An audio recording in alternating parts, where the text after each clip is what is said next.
Hey everyone, welcome to another installment of Harry Potter Theory.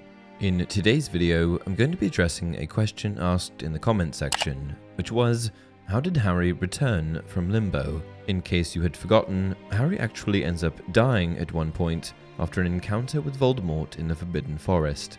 Harry looked back into the red eyes and wanted it to happen now, quickly, while he could still stand, before he lost control, before he betrayed fear. He saw the mouth move and a flash of green light, and everything was gone. And the next thing we know, Harry's beginning to regain consciousness, only he's not in the Forbidden Forest anymore. In fact, entirely disoriented, he didn't know where he was. He lay in a bright mist, though it was not like mist he had ever experienced before. His surroundings were not hidden by cloudy vapour, rather the cloudy vapour had not yet formed into surroundings. The floor on which he lay seemed to be white, neither warm nor cold, but simply there, a flat, blank something on which to be. His environment was completely surreal, and Harry had lost all of his bearings.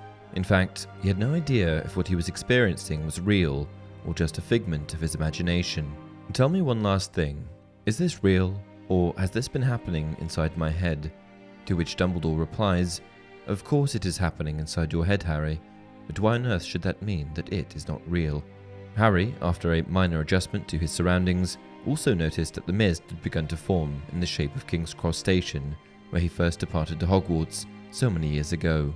But Harry wasn't truly at King's Cross, so where was he? As it turns out, he was in Limbo.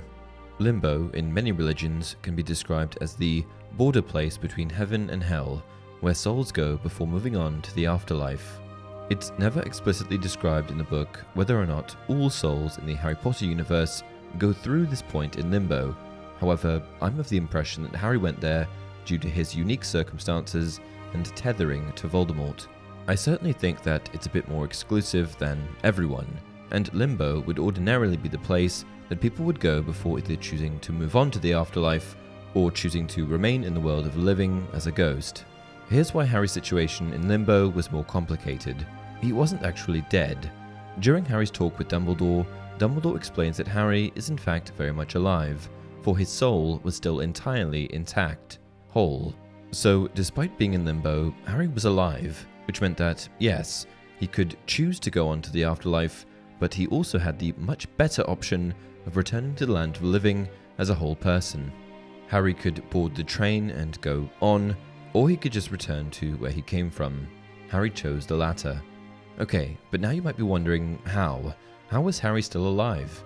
Harry never dies because his mother's sacrifice, the same magic that has protected him for all his life, is still alive in Lord Voldemort's veins.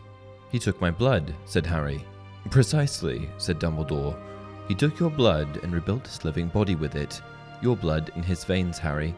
Lily's protection inside both of you. He tethered you to life while he lives. So, in essence, Harry was able to come back because Voldemort had used Harry's blood to regenerate. When Voldemort cast the killing curse on Harry, it didn't work properly. It only destroyed the Horcrux inside Harry. And that's it for this video. Did you ever wonder how and why Harry was able to return? Comment down below. Until next time, you're a wizard, Harry.